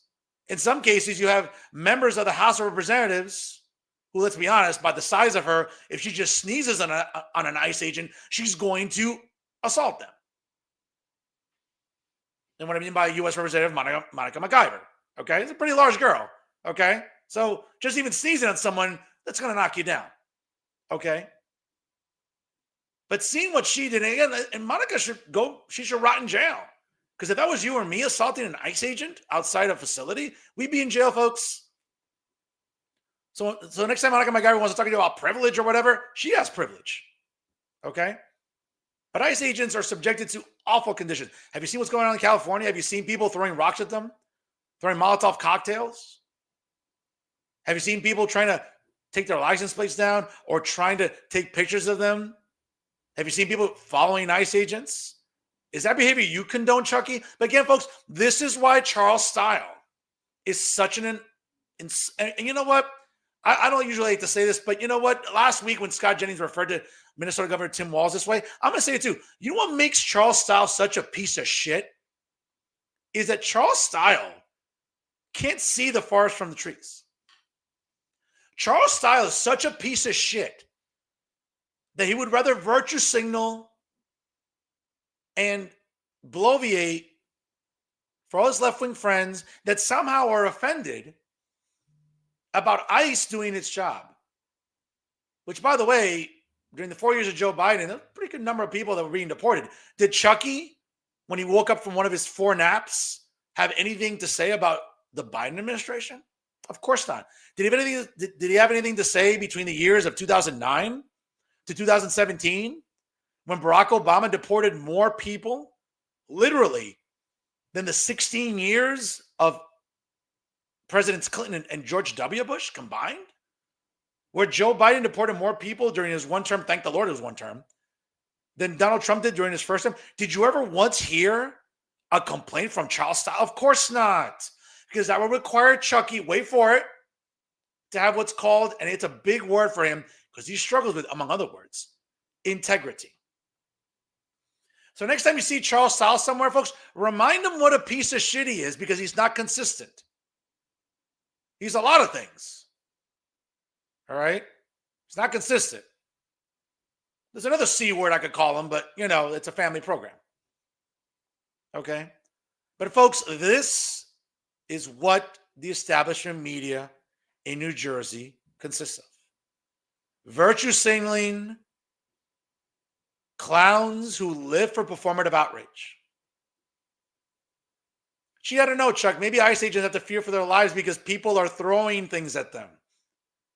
When they're in a courtroom, judges don't have to worry about getting assaulted, or FBI agents don't have to worry about getting assaulted. I don't know. But in broad daylight, what are we seeing? As ICE agents are removing criminal illegals from our communities and making our streets safer? Do you know what they have to go through? Like actually working, which something you know nothing about. I don't think you've worked since probably the Bush administration. And I mean dad, not junior. But again, folks, that's what the establishment media in New Jersey has become. A collection of children with Trump derangement syndrome who, let's be honest, are shit human beings. Because they stopped being journalists a long time ago. Charles Style, folks, that's a propagandist of the highest order. Again, performative outrage, manufactured outrage, what, for clicks and views? Folks, nobody reads his columns. Look at his Twitter feed. Nobody reads. Look at his views. Like, nobody looks at his stuff. Nobody. Now, I'm not here to brag about who gets better traffic. I mean, it's obvious when you look at my social media. But Chucky, in all seriousness, and I'll say this as serious as I possibly can to Charles Style. Charles, you know why people stop trusting you? Because you continue with bullshit like this. Do you know why people trust Fernando Uribe more now? And they're trusting independent media more now? It's because we're not propagandists. And I get it. You're in your mid to late 90s. You're not going to change at this point. Okay? That's your bread and butter. That's who you've become. That's who you've been for the longest time. It's not too late, though. Not too late to sort of turn your life around in what little there is of it. But that's wishful thinking. Now, from one shit journalist to another, well, that's easy to name, folks. Let's talk about Max Pizarro, the lazy apple-picking do-nothing journalist over at Insider NJ. He happens to be the editor-in-chief. Folks, I can't imagine people who give away money more than the Graham family in employing a lazy bastard like this guy right here. But occasionally, Max Pizarro will leave his house. Occasionally, Max Pizarro, who's earning over $100,000 a year to sit in his ass, scratch his nuts, and play with his dick, maybe occasionally publish a column or two, maybe once or twice a month, who knows. But I'm impressed. I'm impressed with Maxie leaving his house in the last few weeks here. Maybe the Graham family are like, maybe the ROI here isn't so great. What am I actually getting on my investment here? Is this lazy mother ever going to leave his house and do work? I don't know. Well, you must have seen that. It's almost like David Cruz, right? Another lazy journalist who maybe, if anything, works 6 months out of the year. May not be working much longer, but hey, that's not my fault. That's more his, if anything. Put on a better product, Dave. Maybe the state of New Jersey won't feel the need to cut you or funding for NJPBS or NJ Spotlight News. Maybe if you actually weren't committing a public disservice to journalism, maybe more journalists at NJPBS keep their jobs. Just, friendly little editorial there. But you got to laugh when Max Pizarro is going to, publish articles or this, folks, this is great. A whole column about an organization trying to elect certain women. Folks, have you ever seen a bigger collection of cat ladies and disgruntled, insufferable feminists than you do in this picture right here? You can go to the article and check it out for yourself. Folks, have you ever looked at a picture? You can smell the cat piss in it. Yeah, it's this one. It's one of them right here. I can smell the cat piss right through the screen, folks. I think you can too. But this is sort of the garbage journalism that Insider NJ continues to pontificate in. Somehow trying to convince you that progressives have the right ideas when they don't.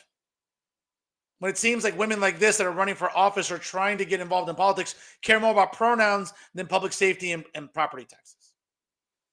That they care more about identity nonsense and all the woke bullshit than issues that matter to regular New Jerseyans, like kitchen table issues, about rent, about school funding, about whether or not their local school districts might have funding cut,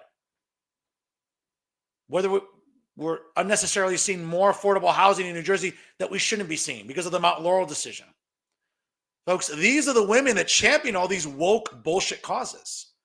And Insider NJ is happy to champion them. No, what a surprise. But the biggest surprise, obviously, is seeing Max Pizarro actually do work. And over the weekend, obviously, you're seeing Max Pizarro going to some workers' rights rally. Okay. And you would think that guy that earns over $100,000 a year wouldn't be using a flip phone to conduct interviews. And if you're conducting interviews in more than 90 seconds, again, Max like my dad has a flip phone, but he doesn't need a smartphone. He's fine with his flip phone. You do realize that, the battery life on a flip phone isn't very long. So of course, that's why these awful videos you're cutting are no more than 90 seconds long. I get it. Maybe you want to upgrade to maybe an Android. Not that I would ever advise you get an Android, but you would think that Max would maybe want to upgrade to an iPhone and, actually ask some real questions and not just bloviate and just, again, engage in his own version of Trump derangement syndrome. Check this out. I don't feel like public officials do enough for anybody worldwide, whether they're union or non-union. You have a lot of families that are struggling right now to stay afloat, to pay rent. Max, again, would it kill you to go to Walmart or Amazon.com and get a tripod? My man, you earn over $100,000 a year. The Graham family is literally throwing money down the toilet every pay period when they're compensating you. Would it kill you to get a tripod? I mean, really? Are you that cheap? But let's continue. People getting terminated for wrongful reasons, not knowing how they're going to pay their bills and their rent, getting evicted, living in their cars. It's not just us that we're fighting for. This is just the beginning and this is just the example. I want us to be able to make a statement today worldwide for people who are also not union to fight. Because right now our president is ruining the lives of America and breaking up many families, and a lot of those families. So let me get this straight, honey. So the fact that New Jersey does, or the state government doesn't want to work with your union is somehow President Trump's fault. Again, folks, this is a level of Trump derangement syndrome that is accentuated here in New Jersey. And again, the establishment media loves to peddle it. But you see these left-wing labor organizers that pontificate these bullshit talking points. Folks, here's the reality. The reason your property taxes are the highest in the country is not because of Donald Trump. The reason that the gas tax went up again to where I think it's now third in the country behind California and New York at 49 cents a gallon has nothing to do with Donald Trump. The fact that tolls went up again this year in its final phase of its implementation, okay, has nothing to do with Donald Trump. It has to do with Trenton. But this, I don't even know what to call her. This misinformed propagandist would rather, again, gaslight into thinking that Donald Trump is the cause of all her problems. They're not. Again, you can always rely on Max to give a platform to these crybabies. That are broken up, some of them are part of this union. This is a statement, not just for the people that come here to represent this union, not for the working people, the blacks, the Hispanics, the whites. This is for America. This is the statement we're making so that people get up every day. This is a statement that you're making that I wish I could see in color, but I mean, God forbid that Max knew where the sun rose or set, and it maybe would, I don't know, point the camera in a different direction. I get it when you're using a flip phone. Maybe you don't know any better, but my God, Jesus, what a shitty ass interview. And fight for the right to have the right life that they deserve. This is why people leave their countries to come over here to seek a better life. Yeah, honey, the reason people leave on a raft or escape socialism and communism is because they want to come here for a better life. Yet your labor union, as well as others, would love when socialists are pontificating and giving their talking points. Folks, this is another example of talking out of both sides of your mouth. This woman, like so many others in political activism and media and, advocacy, again, talk out of both sides of their mouth. The typical left. Hey, your heart's in the right place, but your head's up your ass. So let's continue. This is why this union is here, is standing up for them. So they have that right, and Donald Trump, our politicians can't take that away from us. And it's God, listen, I love the little Mommy Chula earrings there from J-Lo there in Trenton. So shout out to Mommy Chula there. I guess talking to Max Pizarro, I mean, maybe it's, I don't know, maybe it's something enjoyable for Max to do when he leaves his house, which isn't very often. But again, folks, this is the typical garbage journalism we see. Now, again, when we talk about Max Pizarro, of course, let me kind of get back to this a little bit here. Other propaganda pieces that you see from Insider NJ, and again, this is going at obviously in Paterson, New Jersey, this past weekend. We're seeing, there we go. We're seeing Paterson Mayor Andrés Sayegh talking about Chiarelli can't unglue himself from Donald Trump because somehow, again, the reason that Paterson's a shithole is Donald Trump's fault. Really, Mayor? Paterson hasn't been a shithole long before Donald Trump ever became president? Really? I've driven through Paterson. I mean, what are we talking about here? We'll leave it to Max Pizarro to allow this bloviating about the president of the United States. And of course, the mayor was set to campaign with Lieutenant Governor candidate Dale Caldwell. Talk about, obviously making his case for U.S. Representative Mikey Sherrill, the Democrat nominee for governor. Now, it's interesting. Sayegh said that the candidate who best addresses affordability issues will win the contest. Gee, I wonder who's going to talk about affordability when one party has controlled the legislature for over 20 years. And the reason that affordability is non-existent in New Jersey, it's not because of people that identify like Fernando Uribe politically or ideologically. It's people like Andrés Sayegh. Right? But let's sort of go to, again, and, credit to Max. Maybe he saw the raw footage and realized, oh, maybe I need to stand near the light, or maybe, I don't know, not stand in the shade when interviewing people on his flip phone.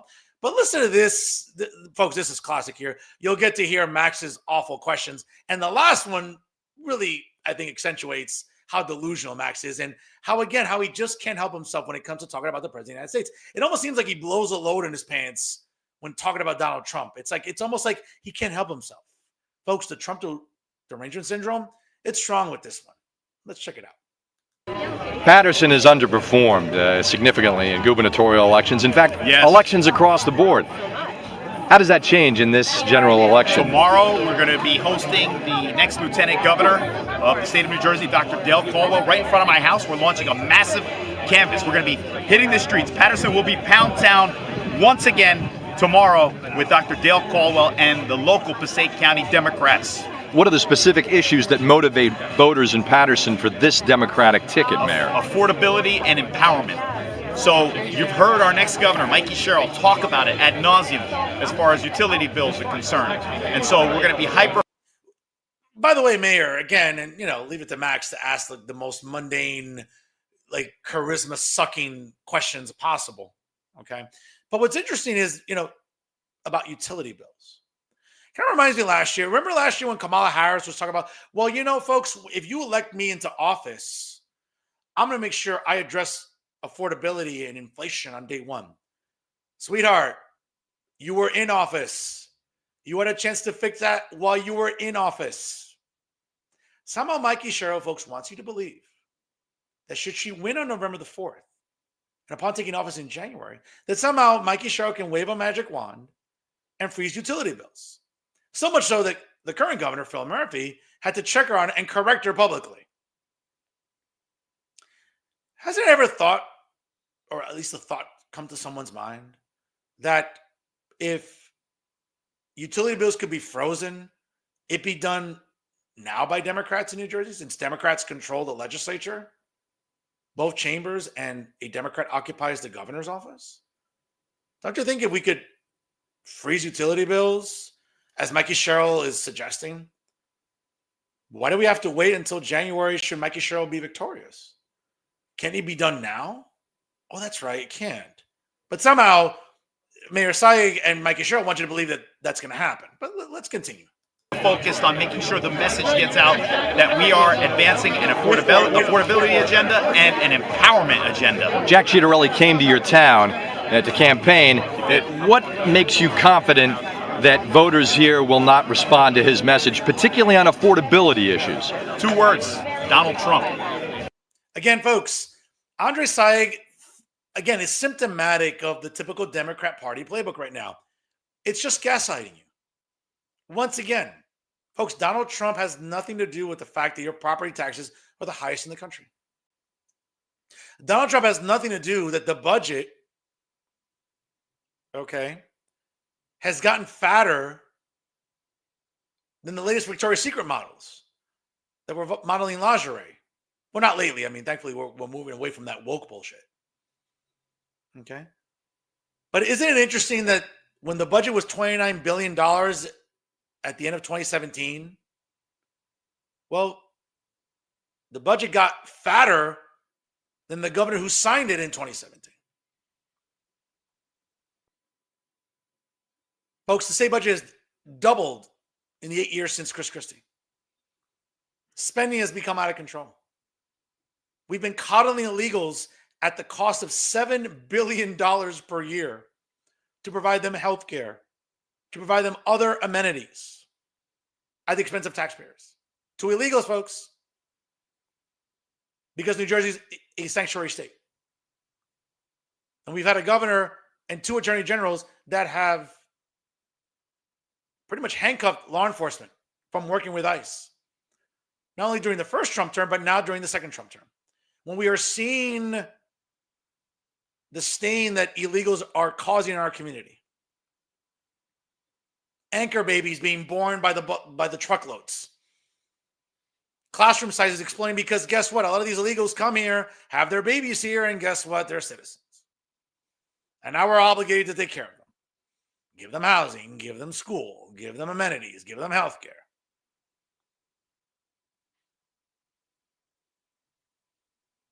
But that's what Democrats want you to keep thinking, that somehow it's Donald Trump's fault that the state budget doubled in 8 years. That every tax possible went up in the last budget. Again, the gas tax went up. And it's interesting because the gas tax was created, again, in fairness, under Chris Christie and that legislature. Senate President Steve Sweeney and Craig Houghlin. Okay. Somehow, the revenue from the gas tax is supposed to go into the Transportation Trust Fund to help fix our roads. But somehow, when you read AAA, folks, and AAA ranks roads in our country, New Jersey is still consistently in the bottom third of roads in the United States. But everything that's wrong with New Jersey, folks, is Donald Trump's fault. That's what Andrés Sayegh, Ross Baraka, Stephen Fulop, and all these other left-wing progressive mayors want you to think. Let's continue on here. So people are seeing red in the city of Paterson, but that's not the way they're going to vote. Yeah, they're seeing red because they're tired of the spending. They're tired of what you do, Mayor, to coddle illegals. Because Paterson's a sanctuary city. Because New Jersey's a sanctuary state. So, again, exactly, when people are struggling to pay their rent, when people are struggling to find affordable homes in New Jersey, somehow that's Donald Trump's fault? Make that make sense, folks. But wait for it. Here's the doozy right here. And you know Max can't help himself.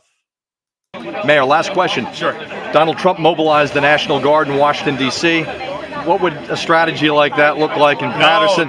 It's not going to happen here. As a matter of fact, there's an active lawsuit being Donald Trump. You'll hear more about it later. Gee, I don't know, Max, because Washington, D.C. is a shithole. Maybe the president of the United States is tired of seeing young interns being brutally murdered in broad daylight, or carjackings or muggings at Union Station in the subway. And I know for someone like you, a lazy bastard like you that never leaves his house, I get it. But for regular people that go to work every day, public safety is a concern in towns all across our country, but especially in Washington, D.C. And isn't it interesting? The only people really complaining about Washington, D.C. are the typical insufferable white liberals, the ugly feminists, the smelly cat ladies, all the beta males, low testosterone soy boys, like Max Pizarro. Those are the ones avidly complaining about the president overreaching. Somehow murders and carjackings and robberies and burglaries have gone down since the president's directives in Washington, D.C. Is that interesting? Wow. Well, let's continue on with the Trump derangement syndrome. We're pushing back on MAGA. Thank you. Again, folks, Max Pizarro cannot help himself. Max Pizarro, when it comes to Donald Trump, can't help himself because he thinks that somehow everything that's going wrong in New Jersey or nationally is Donald Trump's fault. Never once, as parental rights have been infringed upon for years in New Jersey, never once do you hear Max Pizarro talk about that. Right? Never once do you hear Max Pizarro write a column about defending great organizations like Moms for Liberty or the New Jersey Family Project Center or Citizens for Election Integrity. You never see Max Pizarro or the other clowns at Insider NJ talking about this stuff. No, of course not. That would require Max Pizarro, like Charles Style, like everybody else, remember, integrity. And we think about that. We think about the disservice that Max Pizarro and Insider NJ does all the time. And speaking about disservice to journalism, folks, have you seen bigger crybabies or virtue signalers than the ones campaigning for Mikey Sherrill, Patty Campos Medina? Folks, can someone tell me when this campesina isn't bitching and moaning, or her useless husband, Bob Medina? Or inseparable virtue signalers like Jay Lassiter? See, I was nice, though. At least I posted a picture of Jay Lassiter that you could recognize. I mean, usually the picture I usually post, you can't really recognize him because Jay has something in his mouth. But then again, when doesn't Jay Lassiter have something in his mouth? Well, that's a topic for another day. But folks, it's sort of blatant pandering and virtue signaling is why there's no enthusiasm for Democrat candidates this November. Very much like last year. Yes, and we all know the sob story. Planned Parenthood saved Jay Lassiter's life. Oh, boo-hoo, yes, oh my God. Be still my heart, how Planned Parenthood saved Jay Lassiter. Who gives a shit? I don't. You see what I'm saying, folks? But these are the low-T soy boys standing up for progressive principles and viewpoints and policies during this election season, when all progressive policies have done is destroy New Jersey.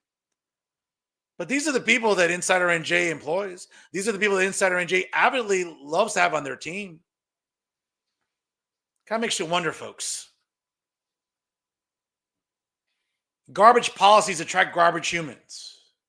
Well, I can't think of more garbage humans than Charles Style, Max Pizarro, and Jay Lassiter. That makes you wonder, folks.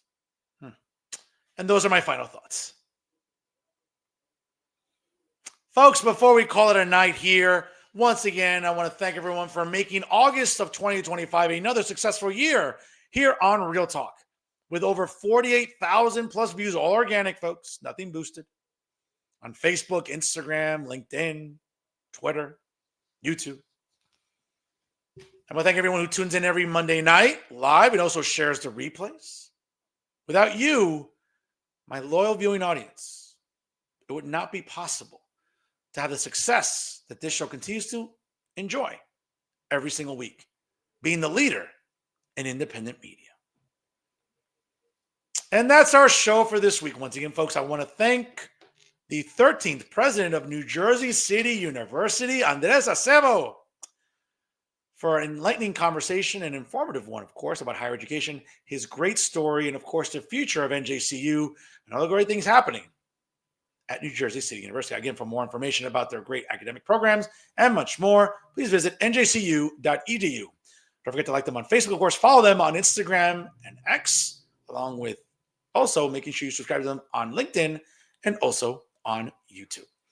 Folks, again, you can always check out our social media here on the program. Make sure you like us on Facebook. Of course, follow us on Instagram and X. Make sure you subscribe to us on YouTube. Click the little bell there. You're subscribed to Real Talk with Fernando Uribe every single week. And of course, make sure if you download the podcast on Spotify or SoundCloud, download it and take it with you during these fall days here as we are winding down during election season. Folks, again, always remember you can trust a leader in independent media here. Real Talk with Fernando Uribe via Jersey First TV every single week, folks. Make sure you check us out. Like, comment, and share always on all of your social media platforms. Always remember, ladies and gentlemen, if it's unbiased, unfiltered, and unafraid, it's always Real Talk here on the Jersey First Television Network.